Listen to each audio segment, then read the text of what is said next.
안녕하세요. 세핑몰TV의 대표 세무사 김종석입니다. 안녕하세요. 세핑몰TV의 인턴 신강희입니다. 강희씨, 오늘은 종교인 과세에 대해서 좀 알아보려고 하는데 네. 강희씨 평소에 좀 종교인 과세에 대해서 들어본 적 있어요? 아니요. 뉴스에서 좀 들어봤는데 자세히는 잘 모르겠어요. 사실 좀 종교인 과세는 네. 특이한 부분이 많아요. 그래서 일반 사람들이 종교에 대해서 사실 쉽게 접하기도 어렵고 그래서 이 내용들을 잘 모르는 경우가 많은데 오늘은 종교인 과세 신고가 좀 코앞에 다가와서 그런 부분을 좀 이제 강희 씨 우리 사무실 들어왔으니까 네. 종교인 과세에 대해서 좀 설명을 좀 해볼게요. 네. 종교인 과세는 2018년 1월 1일에 시작이 됐어요. 아, 네. 네. 그리고 아무래도 이제 개신교 목사님들이나 이런 종교인 분들이 세금이 처음이다 보니까 네. 이런 것들을 이제 좀 유예 기간을 줬어. 잘 못해도 가산세, 그러니까 일종의 과태료인데 네. 이거를 한동안 한 2년 정도는 부과하지 않겠다. 큰 틀로 이제 시작을 했는데 네. 종교인 과세는 이제 그러면은 2018년도에 시작을 했다 그랬으니까 네. 2년이 면제 기간이 있어요. 그러면은 2018년, 2019년 네. 끝났죠. 네. 그러면 2020년도 소득분부터는 이제 잘 신고를 해야 돼요. 이거를 신고를 안 하면 이제 과태료가 나와요. 그때부터. 그래서 올해 종교인 과세가 굉장히 중요하다고 저는 생각을 해요. 그래서 이제 종교인 과세를 신고하는 방식은 좀 여러 가지가 있을 수 있는데 네. 종교인 과세는 이제 크게 세 가지를 알면 돼요. 소득세법에는 이 세 가지를 명시를 하고 있어요. 네. 종교 관련 종사자가 네. 종교 관련 활동을 하고 그리고 소속 종교 단체로부터 소득을 받은 경우 이제 종교인 과세를 신고해야 된다. 이렇게 돼 있어요. 이 세 가지 포인트를 잘 알아야 돼요. 뭔 내용인지 하나도 모르겠죠? 네. 네, 그러면 봐봐요. 네. 종교 관련 종사자가. 종교 관련 종사자요? 네, 이것도 영어가 어렵죠. 세법이 좀 그래요. 그래서 종교 관련 종사자라는 뜻은 네. 이제 뭐 저희는 이제 개신교를 많이 다루니까 네. 개신교 표현을 다루면 이제 교회나 이런 곳에서 많은 분들이 뭐 사역, 일 뭐 이런 것들을 하시겠죠. 네. 그러니까 종교와 관련해서 이제 종사하시는 분 모든 분들을 일단 포괄적으로 얘기를 하는 거예요. 그 상태에서 이제 종교 관련 활동을 한 사람, 또 개신교 표현으로 바꿔보면은 뭐 목회나 뭐 신방이나 뭐 전도나 찬양이나 이런 개신교 특유의 이런 종교 관련 활동을 해야 된다는 거예요. 네, 그런 활동을 하고 그리고 소속 종교단체로부터 소득을 받은 자 이렇게 돼 있어요. 소속. 네. 소속이란 말이 또 굉장히 중요해요.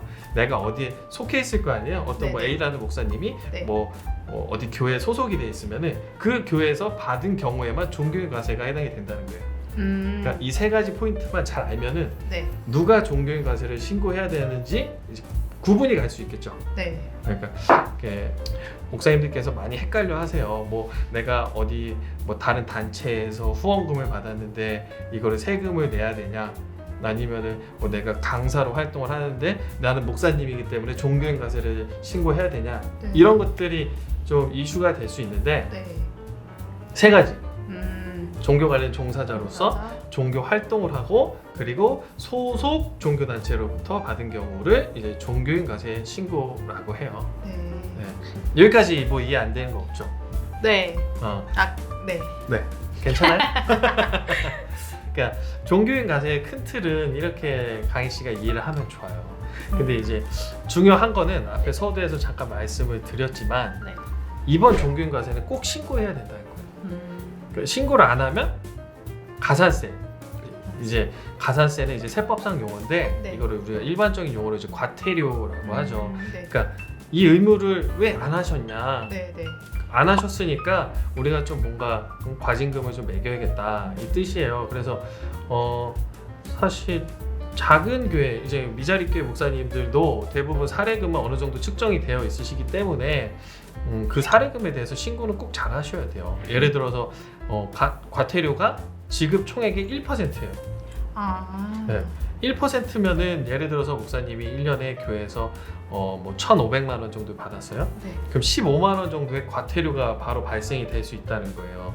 자기는 뭐 작으니까 괜찮다 이렇게 생각을 하면 안 되겠죠. 네. 그러니까 웬만하면 꼭 신고를 잘 하셨으면 좋겠고, 이런 과태료도 문제지만 사실 그 미자립교회나 이제 개척교회 목사님들은 근로장려금이라는 걸 받을 수 있어요. 그러니까 소득 기준, 재산 기준이라는 걸 만족하셔야 받을 수 있긴 하지만 네. 자기가 이제 뭐 갖고 있는 재산의 규모가 작고 그리고 내 소득이 그 교회에서 이제 뭐 사례금을 받으셔도 네. 연간 뭐 3천만 원 이하라고 하면은 장려금을 다 받을 수 있어요. 이게 1인당 많게는 근로장려금은 300만 원, 자녀장려금은 내가 자녀를 부양하는 경우에 네. 한 명당 75만 원 정도씩 받을 수 있어요. 네. 그러니까 연간 지급되는 금액이지만 미자립교회 목사님들은 세금은 안 내요. 대부분 세금은 안 내실 거예요. 근데 신고 의무를 다 한 경우에만 네. 이 장려금을 받을 수 있어요.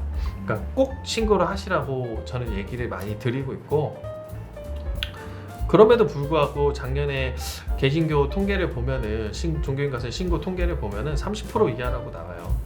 네, 그러니까 대부분 목사님들이 아직 잘 모르시기도 하고, 나는 작으니까 괜찮지.